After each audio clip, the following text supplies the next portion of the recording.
New month, same boys. Welcome back to Lost in the Frame. I'm your host, Malik. I'm your host, Tachi. I'm your host, Alex.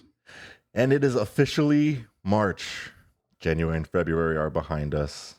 And I think we got a good month coming up. I'm excited for the Oscars and I'm excited for Project Hail Mary. Same. But we're going to look back at a couple movies today that came out in February, Send Help and How to Make a Killing. Before we get into those movies, how are you guys doing? I got cedar fever. Do you actually have cedar fever? Yeah. Is this the time when the cedar trees are blossoming? Yeah. When I first moved to Austin, I never had allergies before. And then that first season of like cedar fever, I was like, I was just sneezing and coughing. I was like, what is happening to me? It was I awful. don't really sneeze. It's just in my throat. Like, it's so scratchy. It's always the throat with you. It always is. Let's get into some movie news before we get talking about these movies. First one I had up. This was great news. This was an article from the Los Angeles Times saying that Gen Z is reviving DVDs and Blu-rays, with local video rental shops reporting record months and membership numbers as young people embrace physical media. That's my gen putting it down. I'm like, you unks. Are you Gen Z? Yeah, I think. What's you were born in 98. 98. Would you not be a millennial? No, I think I'm like old gen, like You might be the zillennial. upper I think limit. it's there's like a crossover section where I think like I've seen both, but I think I'm Gen Z technically. I mean, you give me millennial vibes though. Ugh. In a not negative in a not negative way. You're amongst friends. You're amongst two other millennials. Chopped, washed millennials, punks. Just please don't be quirk chunkuses. I would never. was Sony not is here. officially rebooting the Spider-Man spin-off universe. Why? It didn't take off the first time. I mean, who wouldn't want to see a remake of Morbius? What if they just remake the same slate of movies in the exact order, just with different people Same playing actors. them? Yeah, same actors. Morbius, directed by Taika Waititi. That would do numbers. It's just like literally the Morbin Time memes. Would there be any Spider-Man spin-off movie that you'd want to see remade that you think they could actually get right? Or do you think they just need to let this die? I mean, it would probably be like Venom and Carnage, right? With Carnage actually being like a serial killer.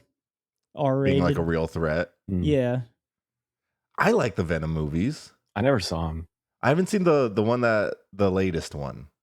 I did not get a chance to see that one, but I enjoyed the first one. I think the only Sony spin-off universe movie I've seen is Madam Web. Now that I think about it. Madam Web was insane. Yeah. Wait. It's hard to believe that got released. Wait, I just realized something. If they're rebooting it, we're never going to figure out what happened after Michael Keaton and Morbius met up. Aw, damn it. You're right. What a shame.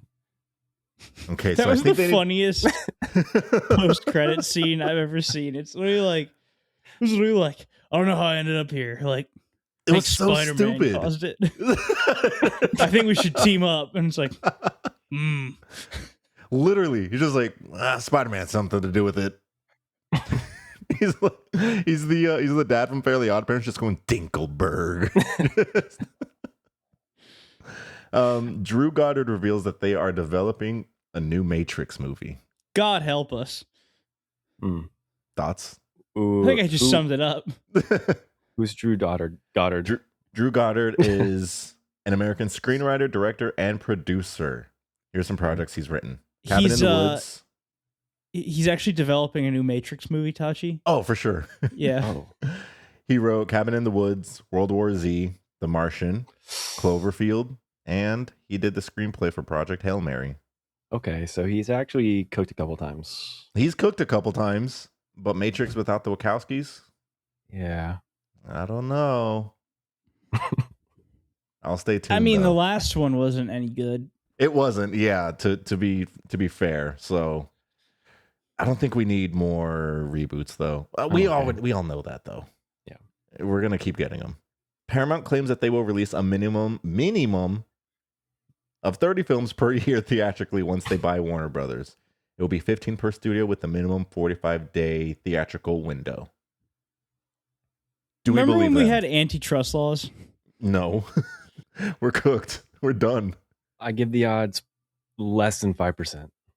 That they actually honor the theatrical window like that? Yeah. Or the even guarantee of 30 films theatrically released. Yeah. We'll see. What if they shelve the Batman Part 2? I will literally... There's no way. I will jump up and down in rage and express how disappointed I am in a strongly written letter to the execs at Paramount. Shouting, rah! Wow. All right. Who wants the next one? It looks like some fans of the live action God of War series may have been jumping with rage at the early screenshot of something. That is something. Yeah. The little kid's hairdo makes him look like Andy Serkis. He looks like a very small Andy Serkis. What did you call him, Tachi? A baby freak? It's a child.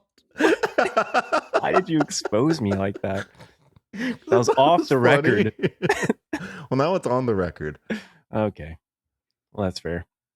We have a lot of new followers this week, so you guys are actually witnessing something pretty rare. I'm usually the one who says something incriminating. Not Tachi.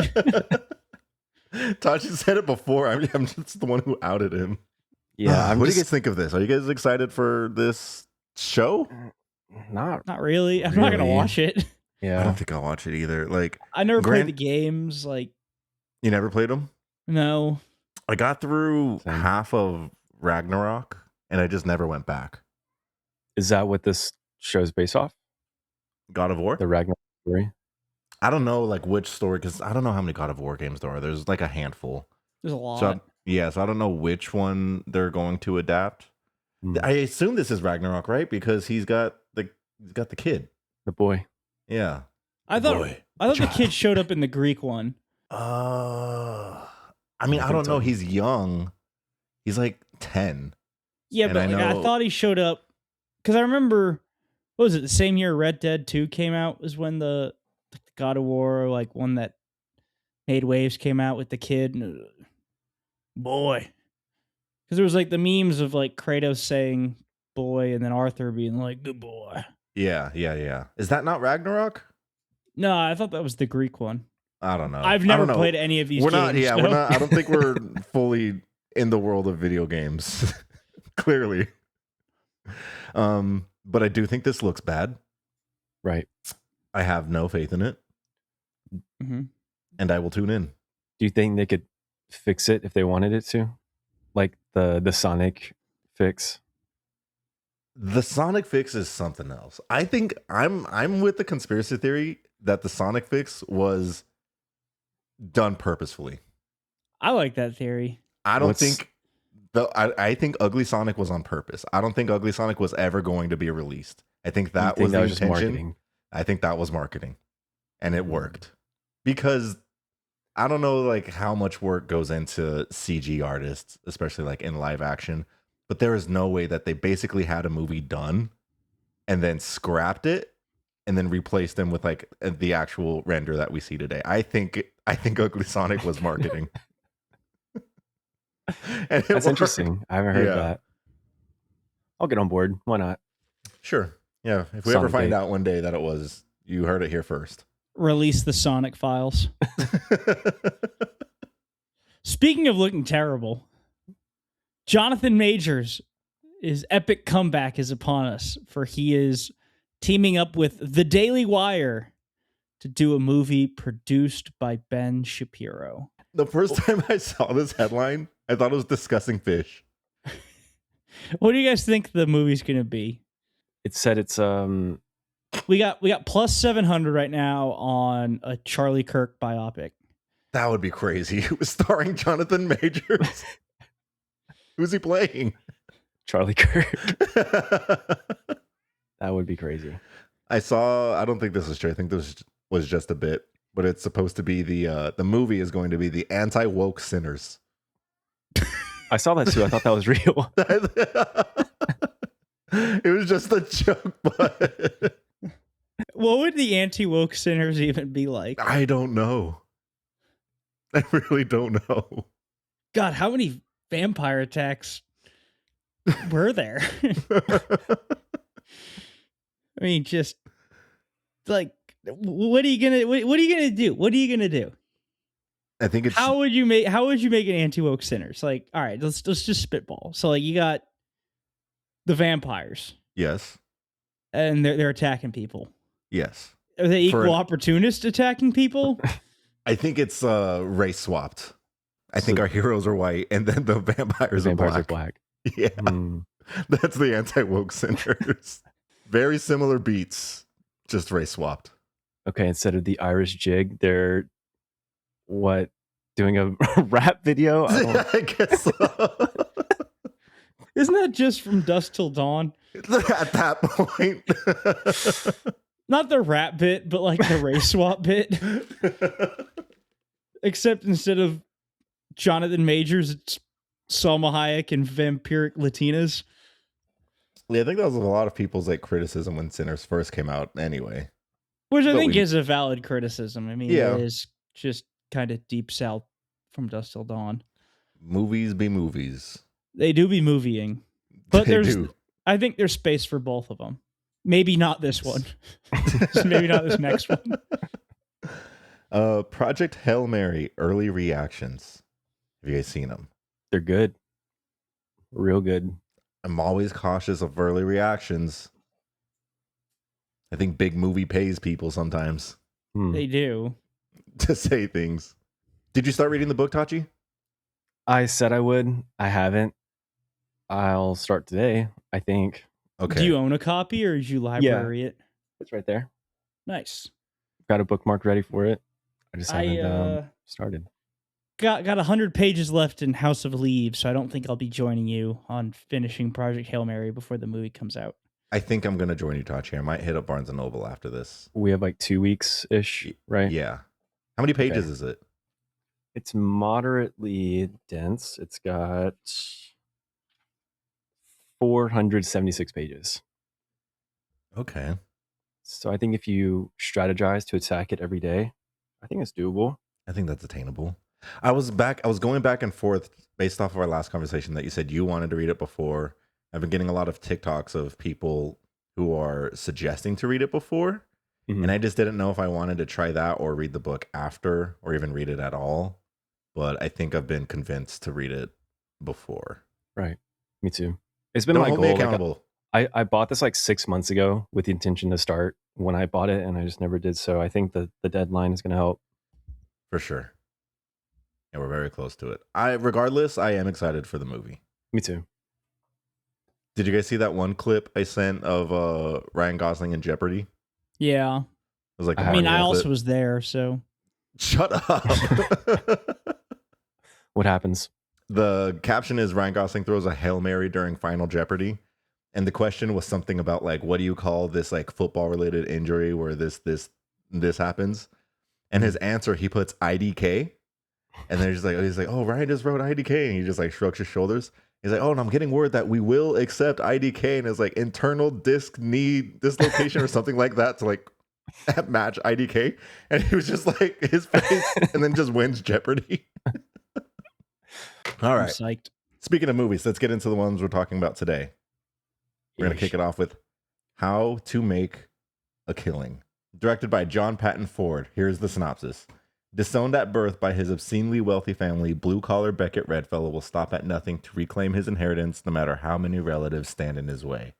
And this is starring Glen Powell, Margaret Qualley, Jessica Henwick, Ed Harris, Bill Camp, and more. We'll kick it off with our Letterboxd Love Like Loathe and then get into our thoughts of the movie. Y'all ready? Yep. All right. Alex has our 5-star, Tachi has a 3, and I have the 1. Let's do it. From Kenny. Glen Powell's done it again. The power suits, the brown hair on that man, the morally questionable decision making, flawless cinema. Morally questionable, Kenny? What are you questioning? What part exactly? What bit? Let us know. Let us know, Kenny. Okay, our 3-star comes in from Laney. I've actually got 2 3-stars today. Okay. First one comes in from Laney. Glen Powell, get fat now. What? It has now in all caps. I will say that when looking for a review to read, like 85% were just horny in nature. It seems like the 3 stars are no different. Mm-hmm. I don't think you're wrong about that. So the real one comes in from Amy Nicholson, 3 stars. What gives it zip is Powell's sly nonchalance, the little bounce he makes on his cot when Beckett pivots to give the flabbergasted priest his full attention. He has hours to. Powell has yet to find his perfect role. This one's close. But his confidence is why the industry is convinced that he's the reincarnation of a classic leading man, Tom Cruise or Cary Grant, if we're lucky, or at least Bugs Bunny. Cary Grant is crazy work. And I really like Glen Powell. Also, his like role is it's his character and everybody wants some. He found it years ago. Mm-hmm. If you haven't seen that movie, go do it. Yeah. Yeah, we'll talk about Glen Powell. I feel like he might be the main topic of discussion with this movie. But here is our 1 star by Suhana.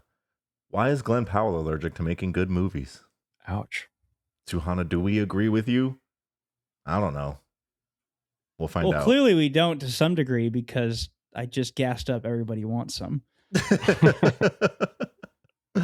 But we're talking about the movie specifically. What was your guys' hype level or expectations going into this previously, if there was any?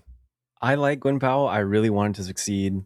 I thought the partnership with A24 could send him in a pretty interesting direction in terms of what kind of character that he has.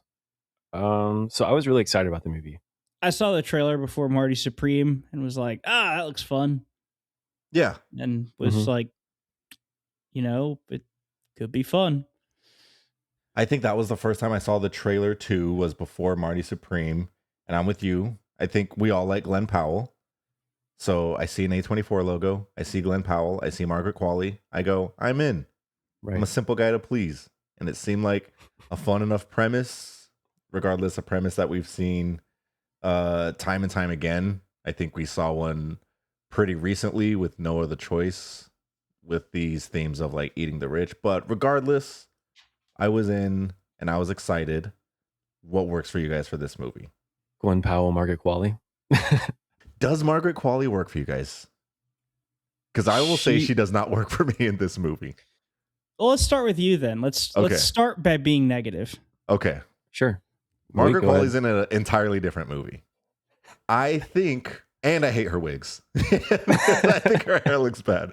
The movie she's in, I think, is more interesting. But miscast. I've liked Margaret Qualley a lot, but I've also seen her in some questionable roles. And I think I'm of the opinion that she is hit or miss at this point. Wow. We just lost all those new followers I spoke of. And we're gaining more and more as we speak. Do you have an idea of who you think would be a better casting? So Cam and I were having this discussion after the movie when we were in the car. And as far as like decisions with the cast goes, we agreed on this part that at least for Glen Powell, and I'll throw Margaret Qualley in this too, that this movie might have had a stronger hand with more unknown actors. I think Glen Powell in this is nothing new and nothing special that we haven't seen from him in his last like 5 movies. Like, I think they're all iterations of each other. He is being typecast. Yes, he's being typecast. It kind of seems like he's happy with it. I'm not sure if him and his agent are like having a good time, like getting these types of roles. Like we always say, like, oh, Jenna Ortega needs a new agent. We're like, does Glen Powell need a new agent? Well, because at least he's getting a lot of like leading roles. Yeah. In like real movies, not like whatever Jenna Ortega is doing. True. Which is why I think they might be happy with this kind of these decisions in this relationship. This level of success. Yeah. Because I mean, like, who wouldn't be? But all that to say, like, Glen Powell's got it in him for sure. I don't know if we're going to keep getting these movies. Like, most notably like Hitman. Like I feel like this was like the same character from Hitman. Mhm. Hitman being a lot more enjoyable for me. All right, so if you want to know, Glen Powell's last 5 movies were How to Make a Killing, The Running Man, Twisters, Anyone But You, and Hitman. That's a run right there. What kind of run? Like a good run? It's a run. It's a run. I think that's a medium run. I mean, obviously he got big with Maverick, Yes. and then he was. Mhm. Looks like he was immediately in another movie about planes called Devotion. That one's with Jonathan Majors, right? Yes. Yeah, never saw that one. Same. And Joe Jonas apparently is also in that. Oh, Fun. And then after the double plane feature, he was in the Hitman, Anyone But You. I liked him in Hitman. I kind of liked that he was like this dorky professor. And also I just tend to like Linklater movies. same. I forgot Hitman was Linklater. I thought he was fine in Twisters. Like it wasn't anything that required like acting. He just kind of had to be there and be handsome. He And had to go. "Whoa, If you can feel it. Jason!" I mean, that was pretty hype. Like It gets me hype for sure. I kind of but, wanted to go like, storm chasing. Yeah. I didn't see The Running Man, and I didn't see Anyone But You. And It's fine. I mean, I don't see a reason for him to complain about being in that one. But what did you guys think of Glen Powell in this? I like He him, was but fine. yeah. Like again, this didn't require like anything. I could have done this. I could have acted in this. I mean, I'm not maybe not to the level of him like that confident in front of the screen, but like I don't think he did anything to make this character. I looked at him and I saw Glen Powell, and I didn't see a different character. Yeah. Whereas if I watch like a Leonardo DiCaprio or a Timothy Chalamet movie, I say, oh, that's Marty Mauser or Bob Ferguson. Is this But here what I'm we like, can- oh, it's Glen Powell. Is this what we can expect, you think, from his career? Because like it's not necessarily a negative, but like at And what I don't point, think it's necessarily his fault either. Yeah, I also don't think it's his fault, but like at what point are we just going to be like, we see a new movie of his come out and know exactly like what to expect and then kind of just be happy with that? I'm okay with it, and here's why. Because something is going to come out that's going to be not the formula, and it's going to go ridiculous. He's got it in him. I know he's For got sure. it in him. I think it was just, so my argument with like replacing Glen Powell and Margaret Qualley with like lesser known actors would not, for me, I think, have made this that much better. I just think the movie was kind of one note overall. My problem with the whole movie is the writing, and I think that's why I'm not really laying into him as much, is because he's really only giving us what What the script? what the script allowed him. Because the movie for me just never feels like it dives deep enough in any direction. It doesn't go deep into like the moral questionability like that reviewer said about his actions. He kind of just brushes off any problem with being a serial killer. Mm-hmm. Nothing is really addressed in terms of the legality. The The moral- movie starts off with him in a jail cell. Actually, not even in a jail cell, on death row. yeah, hours away from execution. And it's just I get what you mean though. yeah, and like there were bits and pieces where I was like, oh, some of these kills are pretty specific and creative. So I feel like the writers had it there. I think the film that they wanted was in reach, but they just couldn't commit to serial killing being wrong, or billionaires being the problem, or I don't know, like they just don't go anywhere. It's just like, this is his story. Watch what happens to this handsome white guy. That's exactly You know what I mean? perfectly put for how I felt like walking out of it. Mm-hmm. Like it just there I think there were a few like directions that this could have gone that it just didn't. And there's a lot of moments in this movie where we're supposed to suspend our disbelief. No, I have no problem doing that. Like, that's exactly what you're supposed to do. But it just kind of just kept flip flopping between the two, where it just like I just couldn't connect like emotionally to any of the characters or like for anything that was going on at the end of the day. So I thought this was based on a book, and it looks like it's actually based on a movie, which was based on a book. Okay. The book was Israel Rank, the autobiography of a criminal, published in 1907, and the movie it's loosely based on was called Kind Hearts and Coronets. And the plot of that movie is it concerns Louise D'Ascoyne Mazzini, the son of a woman disowned by her aristocratic family for marrying out of her social class. After her death, a vengeful Louis decides to take the family's dukedom by murdering the 8 people ahead of him in line of succession to the title. But I agree with you, because I thought it was actually like a book for some reason. Mm-hmm. I thought this was based on a book, and I was like, oh, I wonder if the book fleshes it out more. Now I wonder if this movie fleshed it out more. Maybe if the book... I mean, I haven't heard of either of these, so who knows? But because I thought this was a fun movie. I had a good time with it. It's like, ooh, what's going to happen next kind of flick. Like, this would go insane on an airplane. This Good is plane like, movie. Yeah. I mean, this is movie. like airplane masterpiece. I mean, I had a lot of fun with it, but I do think that there is okay, not to spoil anything, we can kind of, I'll hint towards this.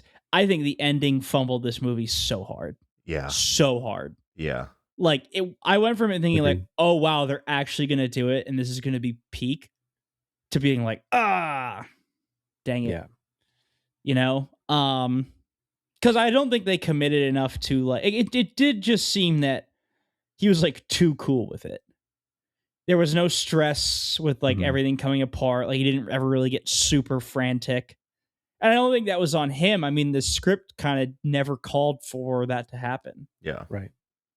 I mean, even like his interactions with the FBI, it was just, they were over, you know, until they weren't.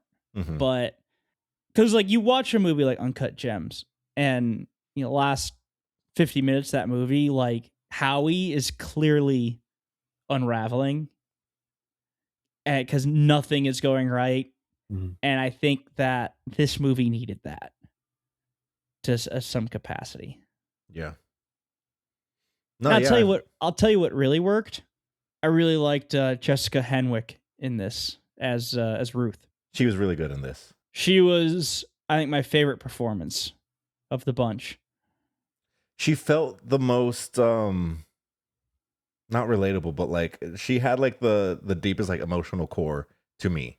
Agreed. And I think there was some like that relationship between her and Glen Powell could have been something like really special if Glen Powell had the work to like have that depth of his character.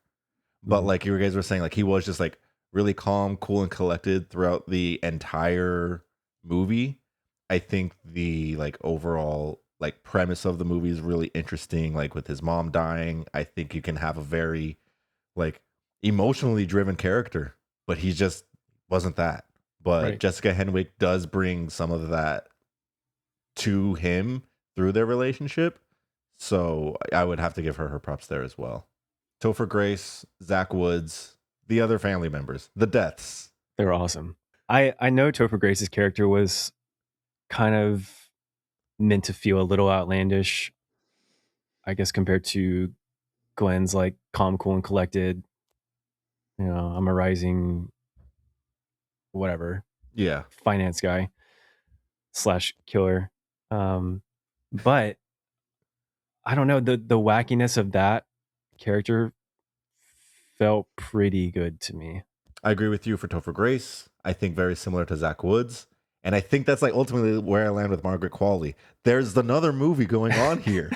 That's what I'm saying. There's something a bit more outlandish and wacky happening underneath the surface, but it's like it just never gets there. It just does not get there. Now that you mentioned it, like she does seem like she was in something else. Yeah. She's like so intense. It's The whole like time. crazy intense. Yeah, she really commands your attention on screen. I was scared of her. Like, maybe that's why I imagine liked her. imagine matching with her on Hinge and like she's that scary. I'd be scared. It'd be insane. Yeah, I felt like her character was so entertaining to watch because it was just a little crazy. I don't know. Maybe that's just what the movie needed. It needed a juice of or a shot of something. Maybe that wasn't it, but it was there. Can we talk about the ending in the Sure. spoiler way? Yeah. All right. Spoiler alert, you've been warned. When I was saying that this movie felt like very one note, it just kind of just felt like a rinse and repeat for an hour and 20 minutes. And then this twist was thrown in and I was like pissed. Like I wasn't mad that they didn't commit to like Glen Powell actually getting on death row. I was mad that they felt they had to throw in this curveball to like try to make it interesting. Mhm. And it just pissed me off more. He should have gotten executed. I think it would have That- been interesting. That's how the movie Yeah. should have ended. Is he should have been executed.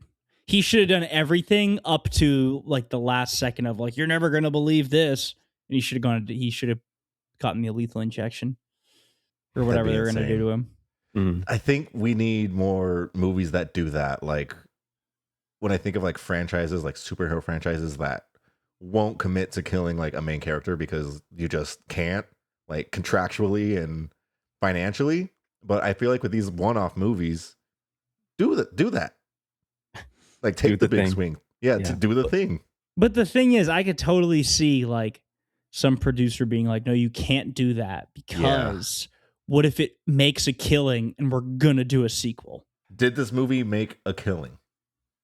I don't know. Let's see. Sure, it did okay. A24 is just putting anything out nowadays. It had the bones. Had a But lot like of they bones. they'll put anything out now. Like they used to be Yeah. like, oh, it's gonna be weird and boutique and now it's just like, There was a time Glen when Powell. when A24 was synonymous with like a certain type of movie. Mhm. And yeah, I agree with you. Like the bigger they got, the more quote unquote like film bro they got and basic they got. Yeah, I would not guess that this movie would have back in the day been like from A24. Like in 2019, if you showed me this trailer and you were like, "Who's the distributor?" I'd have been like, Fox Searchlight. it's I don't just know. Searchlight, Paramount, Yeah. Warner Brothers. I can't find the budget, but I'm seeing a worldwide box office of 6.2 million. I don't think that's a lot. It's not. Let's That's see not a what the lot. budget was. 15 million. Mm, Ooh, Guys, this movie's a flop. damn. they This should movie have did killed not him. Make a killing.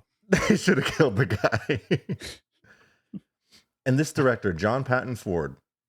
So I get confused with whenever I see things. Okay, so here's his bio on Letterboxd. John Patton Ford is an American screenwriter and film director. He is known for his 2022 debut feature, Emily the Criminal, which starred Aubrey Plaza. The film premiered at the Sundance Festival and received Best Screenplay.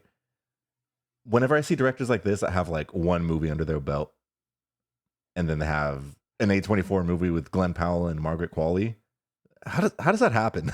Like, Yeah, where in the files are you, dude? he's got short films from 2006, 2007, 2010, and then an Aubrey Plaza feature film, and then a Glen Powell feature film. He must have like, because the problem with Letterboxd is I don't think it gives a lot of context for like TV or like assistant stuff that they've worked on, Right. Uh-huh. and they finally broke through. Like, you know, like one of those backup QBs who rides the pine for like 10 years, but then like someone's like, we're gonna start him. Like, Yeah, Like that. it's got to be something like that. I just always thought that was... I mean, you wouldn't know that because you don't know ball, but I get the analogy. no, I don't think you do. You want me to know ball so bad. Yeah, I do. It's objectively good to know ball. T Money knows ball. I know a little T-Money ball. does know ball. Yeah. Oh, I know a little bit of ball. Okay, listeners, I'm in a dynasty fantasy league with T Money, and I joined it this past year. And the commissioner's like, whatever you do, don't trade with Tachi. Oh, And what does Tachi do? He's like, welcome to the league, and then sends me a terrible trade offer. It was a trade offer with a lot of context that just needed to be understood. And maybe it just wasn't good enough. Maybe it was a terrible offer. I'm sorry. I'm not KV. You're not You're gonna reflecting. You're not gonna take my whole team. Although apparently taking Brian Thomas Jr. was good for me. So Yeah, it turns out that way, huh? yeah, We'll see how it goes. I know. I got like 3 years to figure it out. So So what worked in the movie? We've got Topher Grace and Zach Woods. Yeah, I like the supporting cast. I do like Glen Powell. I want nothing but the best for this guy. He's Same. insanely charming and not even that handsome. And I'm cooked, dude. If Glen Powell's not even that handsome, I mean, what are we doing? I just gotta go be a monk. He's fine in the movie. He's totally fine. I just want something else, I think. So what works for me is the supporting cast and the idea of the movie, I guess. Visually dull. It's very dull. It just Like, is. They just nothing had crazy. cameras. They literally just had cameras. Like there was nothing interesting about it. They shot Also, what they needed to and then went home. I hated how little some of the kills got for screen time. Yeah. Same. I feel like they focused those cameras on a lot of stuff where it was like, I don't want to see this. I want to see Glenn kill people. Now. I didn't even get that half the time. What about you, Tachi? What else works for you? Or doesn't, if that we haven't shouted out yet. Yeah, I think it's just my first main point of writers committing to some sort of centralized theme and just sticking with that. Mm-hmm. Not spreading themselves too thin with all these other little things. Just stick with it. Tell a good story. Make the big swing. Kill Glen Powell. Just a 30-minute long terrible execution scene. It's just a close-up of him the whole time. You know, I've heard, to like, not to get off topic, but I have heard that the lethal injection is not an easy way to go.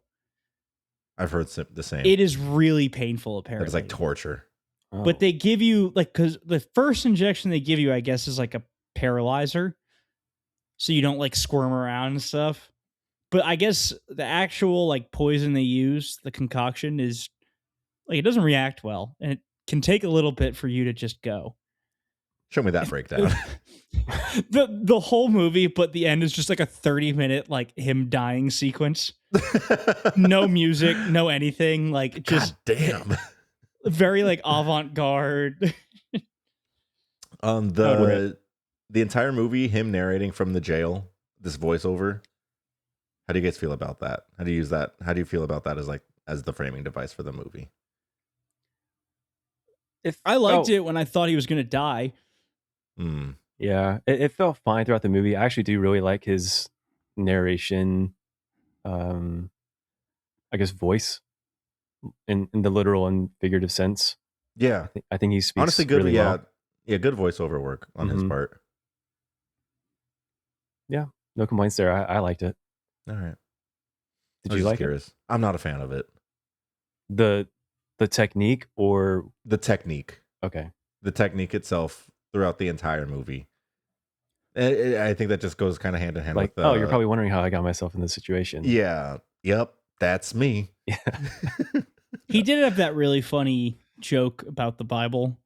It's like, as the Bible says, the trip 1,000 lifetimes starts with one step. That's in the Bible, right? That was pretty funny. I laughed. There was a few jokes in here. Got a little little from me. Was the noise through the nose? Any guffaws? Guffaws? Yeah. What is a guffaw? It's like, oh, that's a guffaw. Yeah, it's like a deeper kind of guttural laugh. I think. I think Goofy. The guffaw meter. overall, I think this was an interesting premise for a movie with a great cast that, for me, ultimately just did not land where it needed to, and that's okay. It just felt like a January, Dumpuary, February kind of release. It did. But like you're saying, this is gonna do numbers in the sky.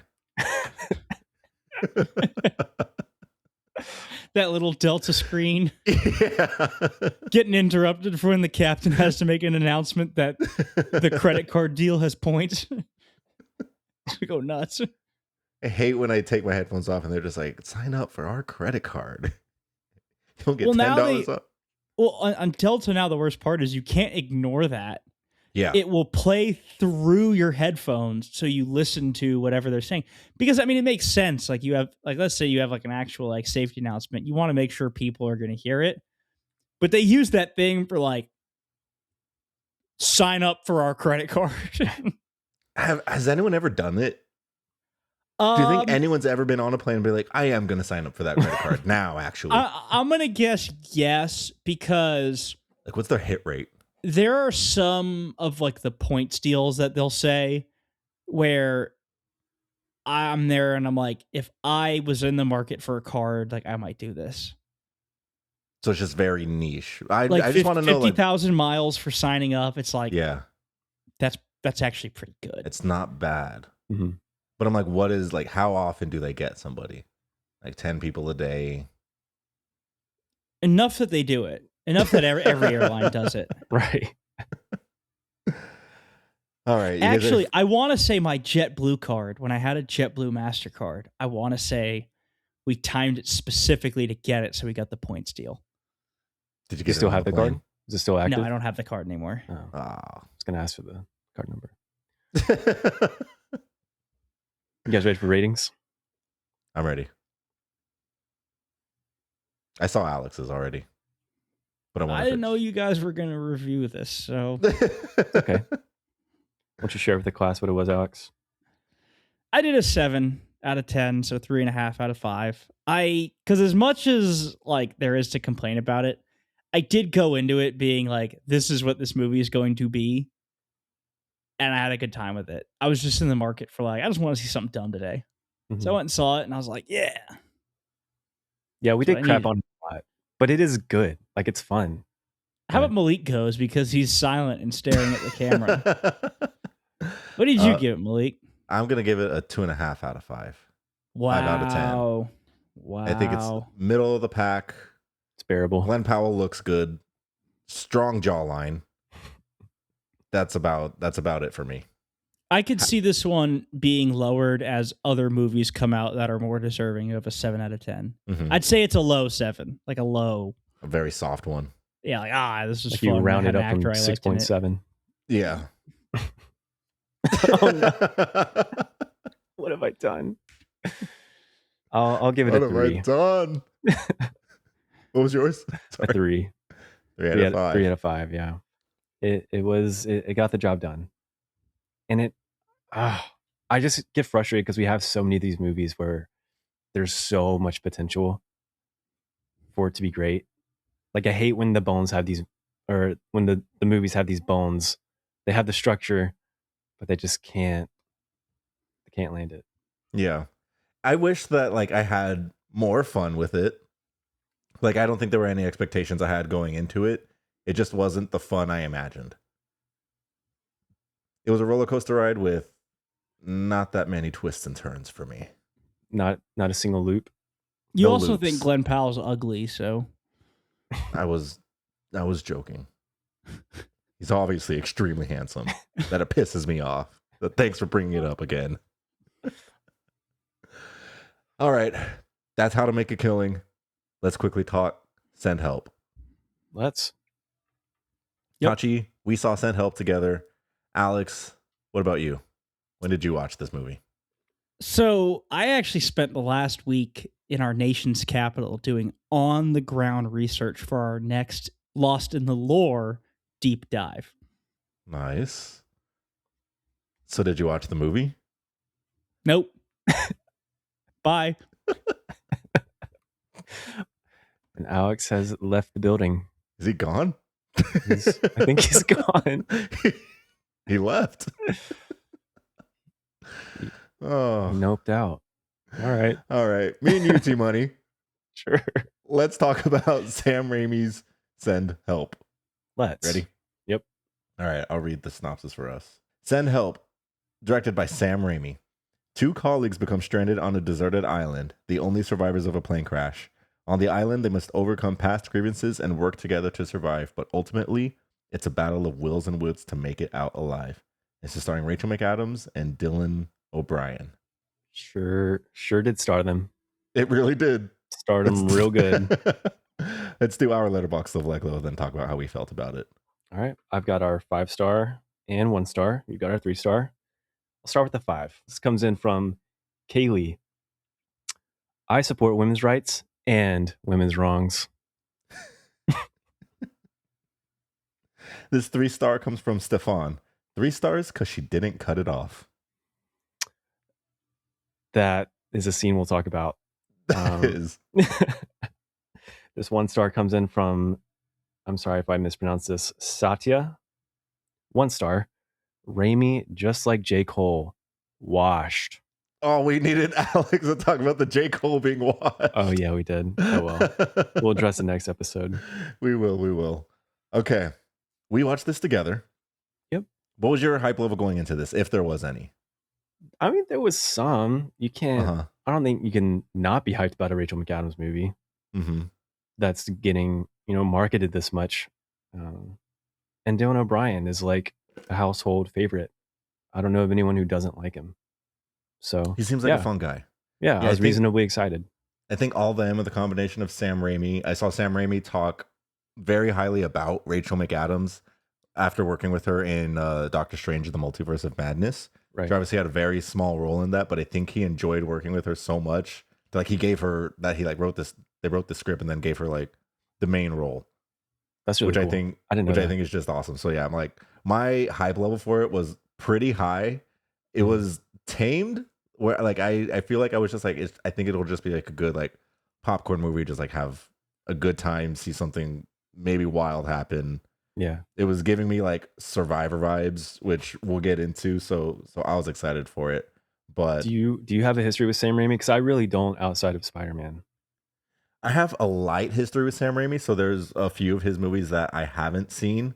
I haven't seen Evil Dead 2. I've only seen the first Evil Dead, Drag Me to Hell. Yeah, obviously the Spider-Man movies. So I feel like he's just he's a character. I like him. Mm-hmm. I think I would always be excited for a Sam Raimi movie. And he went hard for the Doctor Strange movie. Yeah, for sure. I think like moving forward and for this movie, I will be excited. I guess because I don't have the historical, I don't know, I guess nostalgia for his early horror work. It's just like a blank slate to me. So this is kind of like my first foray and a little bit of Multiverse of Madness for what he's into, what he likes to show. Yeah, and I feel like this movie is honestly a really good like starter Sam Raimi movie. Because you kind of get the like after seeing this, you kind of get the gist of how he is as a filmmaker. Like his horror movies have a lot of like levity in its scripts. There's a lot of comedy, and he likes to put his characters in these just like insane situations with a lot of blood and gore. And so for this movie, like on that level, I feel like it was pretty tame, but you kind of get the gist of like who Sam Raimi is and like the fun that he likes to have with his movies. For sure. All right. What works for you in this movie? I think a lot works for me.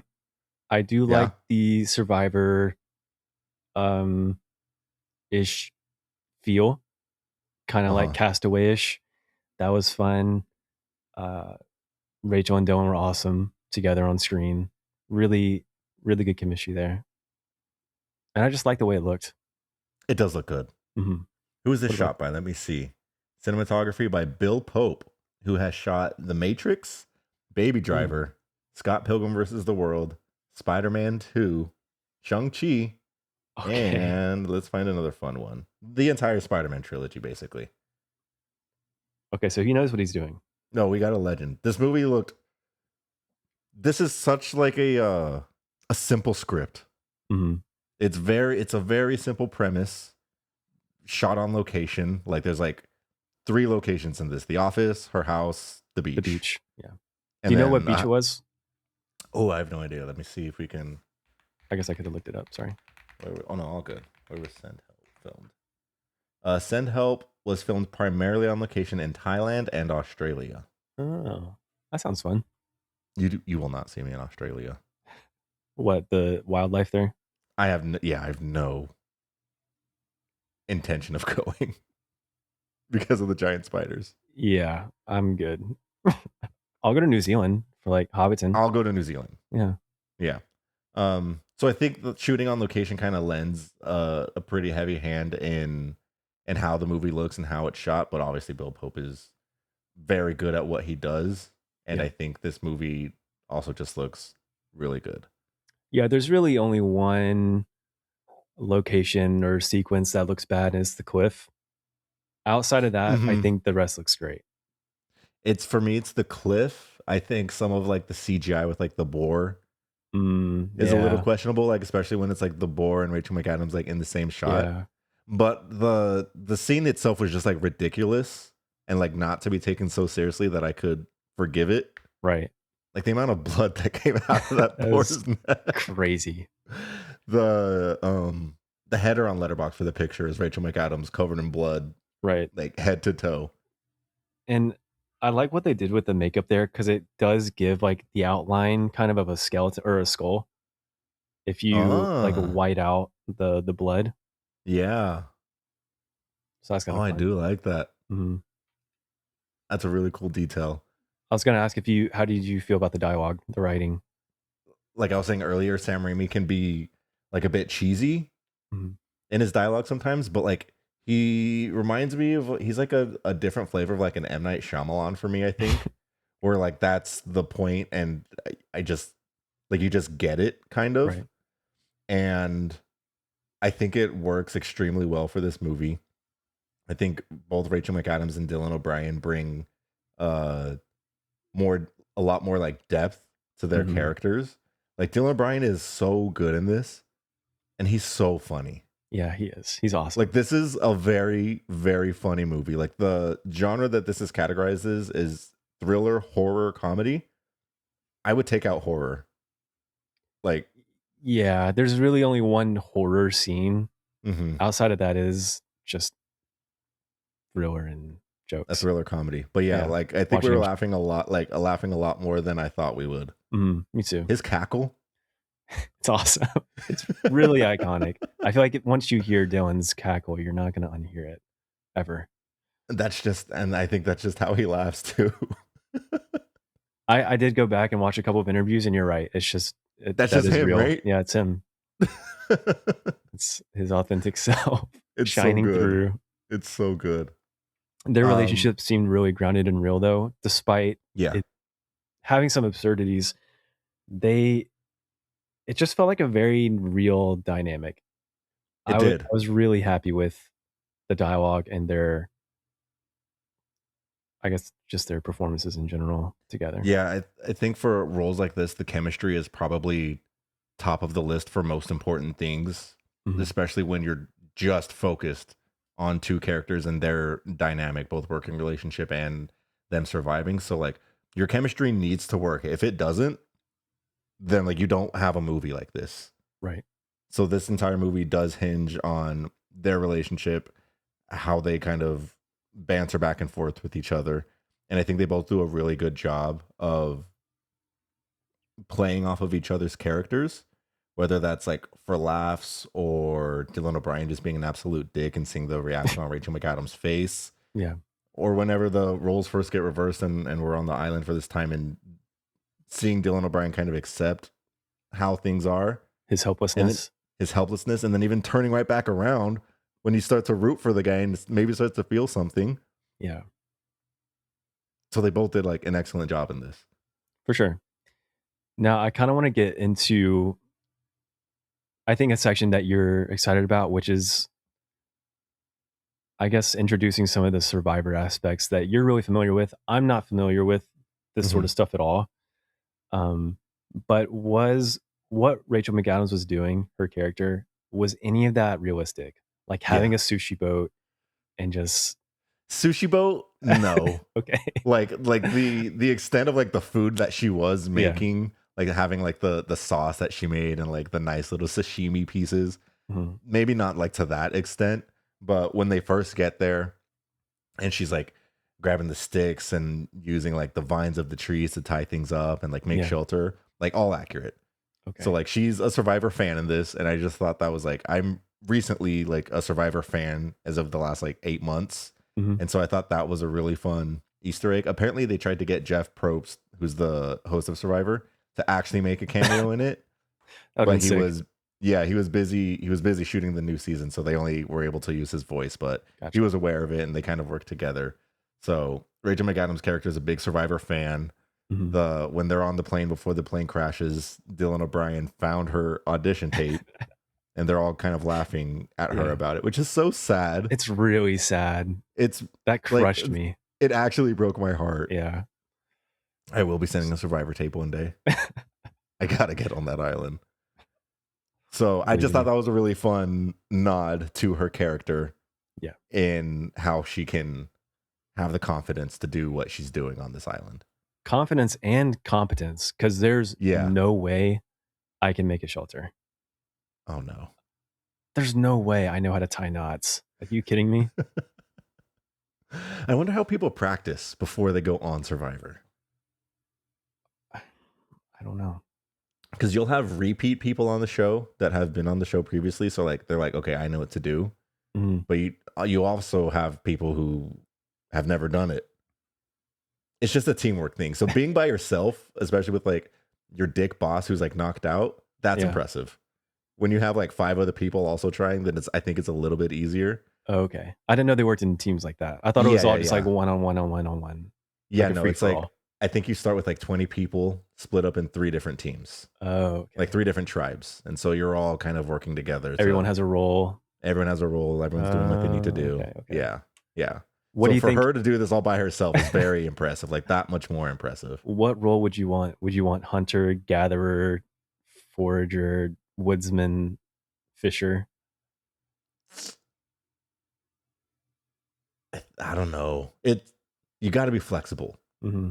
I think starting off maybe like a gatherer, like gathering what we need for the shelter, helping with that, trying to chop things down. Yeah, because you also got to win challenges. you got to win challenges to get more gear. So they literally start with nothing. So like they can't fish. Like the first challenge, like the team that wins gets fishing gear. Mm-hmm. So like you got to make sure that you're going hard on the challenges to get the necessary tools that you need to survive. And if you get marooned, do you have any confidence in yourself that you could stay alive to? Okay, no, currently none. Right. None. I'm dead. What about you? You wake up on the island and you're just like, oh no. I'm like, all right, I'm done. I you know what? Maybe. Okay. Big maybe though. What are the conditions that need to be met? I don't know. I'm just thinking of I'm thinking of Survivor. Mm-hmm. I'm thinking of Lost. And I think I would just have to lock in. Okay.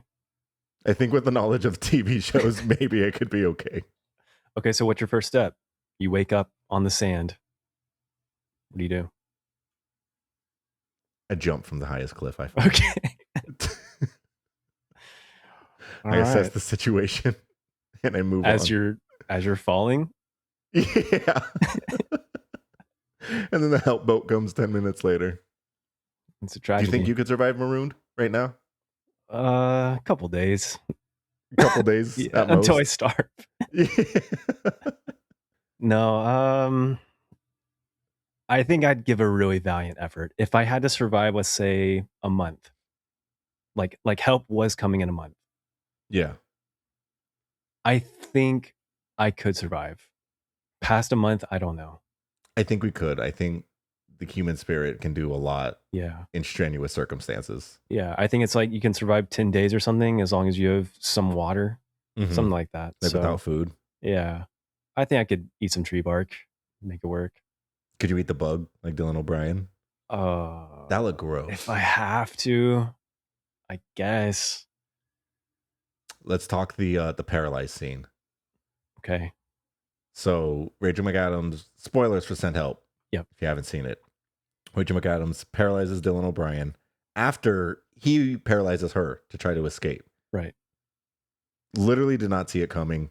They're having a very nice emotional moment. She Mhm. made some wine, or what was it?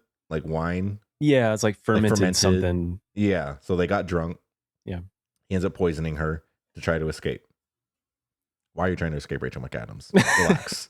This is like after an hour of the movie or something, and they're like finally getting along. Yeah. Yeah. Doesn't work. Mhm. He washes back up on shore with his failed boat. So she paralyzes him with like an actual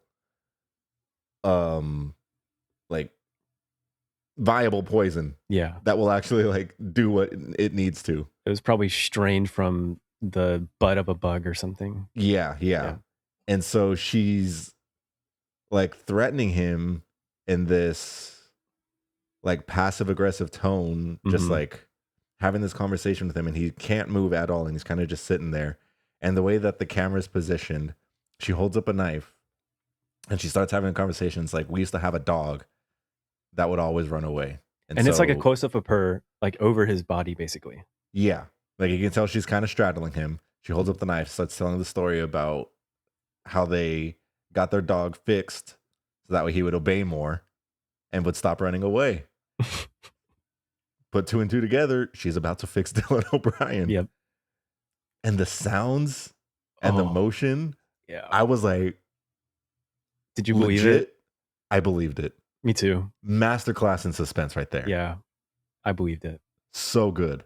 She's just cutting like a mouse. Yeah. You hear like the fleshiness. Yeah. It She's was like a giant he's a rat. bleeder. Like blood like squirts out at him, Yeah. at her. Oh. Great writing, great use of tension. Mm-hmm. Great acting. That scene, great acting, really elevated the movie for me on that. Great sound effects. Unfortunately, great sound effects. Yeah. If I'm cringing in my seat, then you did a really good job. I was feeling very squeamish. I wanted to get out. But we did it. I think that would have made him behave better, though. You think so? Oh, for sure. Yeah. Yeah. I mean, yeah. Right. I think so. I mean, he'd have no choice. Yeah. So she had the right idea. Right. The fact that she had this idea to do it in the first place, like, how do you feel about Linda at like towards the end of the movie? Like, are you still on her side? No, of course You're not? Oh, like at this very specific point? Like at the very end of the movie. Oh, the very end? Like, are you like at this point when she's with Dylan O'Brien and poisons him and like kind of does the passive aggressive threat with cutting his dick off towards the end of the movie where she's kind of like elevated and a bit more on edge, cuckoo bananas, on edge. Yeah. I was with her even up to that point with the rat. Yes. But then it just devolves and things start getting revealed and you're like, okay, no. Can't be on her side. You can't be on her side at a certain point. And you know what point I'm talking about. I kind of am. That point, no. Yeah. I disagree. I think she didn't do it. She just made a bad choice. Yes. Of letting two people perish who would have, rescued them immediately. But she didn't want to go back to reality. She loved being in control. But like I just with her, and this is like and it's you instead of Dylan for her performance. Mm-hmm. I got it. Like I just get it. Yeah, no, I get it. Yeah, but I can't be on board. There's no way. There's no, especially if I'm Dylan or in the place of Dylan. Like I can't. That's true. Unless I mean, by the end of it, I am like good for her. Right. By the end, she was liberated in a whole lot of different ways. Yeah, so I don't agree with some of the steps she took, but at the end of the day, go Linda. Good for her. Yeah. She lived her truth. She really did. Anything negative? This is the complete opposite of How to Make a Killing for me. Yeah. I like the swings. I like Sam Raimi's style. I just I don't yeah, like the whole Cliff thing with it looking bad. I don't know if that was just like last minute reshoots for something. I'm sure they have a reason, but don't love the production level on that. The pig stuff was fine, but yeah, the that special effects shouldn't be in a 2026 movie Yeah. that's marketed this much. I think I saw somewhere that some of this movie was shot for 3D. And Okay. so that could be like why some of the effects look a little wonky. And so that's a little disappointing to hear because, I mean, as time goes on, too, that's only going to look worse. Yeah, for sure. Yeah. I mean, it looked like it was graphics from 2010. Yeah. Why are we shooting for 3D anymore? Yeah, I don't know. James I Cameron watched, did I irreparable watched Jurassic damage. Park last year in 3D and I was like, how is this still a format? How is it still I around? don't know. People with glasses are screwed. Yeah. What were some of the reviews that you saw about the 40 people watching it in 4DX? Where people Apparently, just like, it's an amazing experience. I Let's do. see. We should go to a 4DX showing. I just don't know what to expect. Like, what is the big deal about 40X? Have you done a 40X movie? No, never. Me neither. I've done so at Universal Studios when I was like 10. They had, and I'm pretty sure this is exactly what 4DX is, but they had Shrek 4D, and it was like a mini movie. It was like 20 minutes Mhm. in a theater, but like is exactly what 4DX is now. Like the seats are moving around, a dragon like sneezes, and then you feel the mist on your face like that. And so I'm assuming that's exactly what 4DX is now, and I'm down to watch something like that. Yeah, maybe this would have been an awesome 40X movie experience. Maybe. I wonder what do you think they could have done during the rat scene to make that 4D? Probably just like the speakers that are probably on the seat, I think. Just like Oh, more like yeah. detailed sounds. Okay. Just make you cringe just that much Fleshy more. stuff. Yeah. Yeah. I don't know. We should check it out. Okay. I'm really curious Sure. now to see what 40X is. Is there even 40X in Austin? I'm pretty sure. I feel like I think they have it at the Barton Creek? Texas Regal Gateway. Or maybe even Barton Creek. Yeah, Regal maybe. Gateway and Barton Creek give me the vibe that they would have 40X. I think so too. Yeah. We'll look into it. We'll report back to you guys. Right. I don't know. How do you feel about the twist at the end with the other side of the island? Does that work for you? I think without it, the movie would have stayed like still just as strong. I don't think it was like necessarily needed.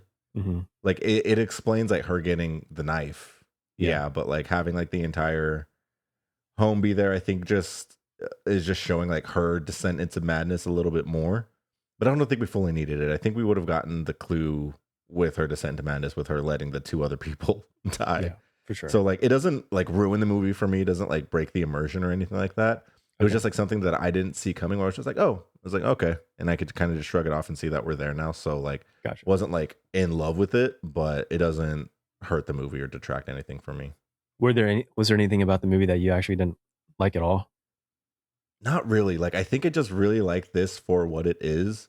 Like I think it's a very, like I was saying earlier, a very simple script. I don't think there's anything like too like complex about it, which like at times can be maybe a bit boring, but I mean ultimately still was a really fun time for me in the theater. So basically, that's about it. No qualms, really. No big qualms. Nice. A We love perfect a movie? qualmless No. movie. Yeah. What about you? Yeah, not really anything outside of the bad special effects sometimes. I had a really good time. It was a fun movie. I was surprised when you said that you wanted to watch it, honestly. I mean, how scary could it really be? Because really what I'm scared of is the supernatural types of horror movies. And while there's like a very, very, very light, very brief sprinkle of that, it's, it's not enough to scare me off, I guess, from this. I was telling Cam, I was like, you can watch this movie. Mm-hmm. And like, I'm confident that I was like, it's like one of the genres is horror. Not at all. Yeah, for sure. Like you can watch it. It's non-horror funny. watchers. Yeah. It's for the non-horror movie watchers, You can watch Send Help. You might even have a good time. Yeah. You ready for a final rating? Sure. I think I saw your rating. You probably did. I guess I didn't know that we were going to do this, but Same. That's also why I rated it too. So you might have seen mine. yeah, But I give it I'm a 4. giving this. I also gave it a 4. We're aligned. Now, what would Nice. Alex think of this movie?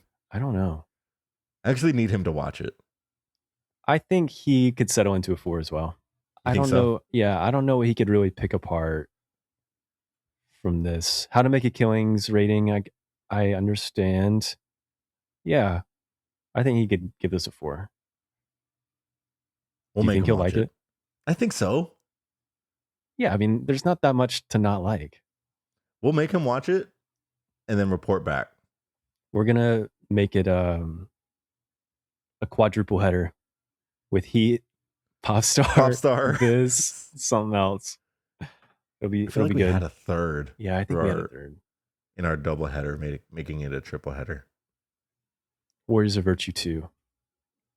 Is there a second one? I wish. I'm glad there's not. I had to erase that movie from my mind. I could never, for better or for worse. But anyways, yeah, Send Help was really fun. Really well highly made. recommend it if you haven't seen it. Recommend How to Make a Killing as well. Yeah. Watch these movies, form your own opinions. Let us know what you thought of it. But we've got a fun month coming up. I'm excited for March. Yeah, it's going to be some madness with the Oscars. We'll see how our predictions go. We'll cover that soon. Yeah. I'm excited. I'm excited for our predictions. Mm-hmm. All right. Well, thank you so much for listening. Tune in next week. We will be back. And Alex will be back. Alex might be back for his deep dive. Alex will return. Don't worry. Have a good night. Thank you for listening. We'll see you in the next one. Yep. Bye. Bye.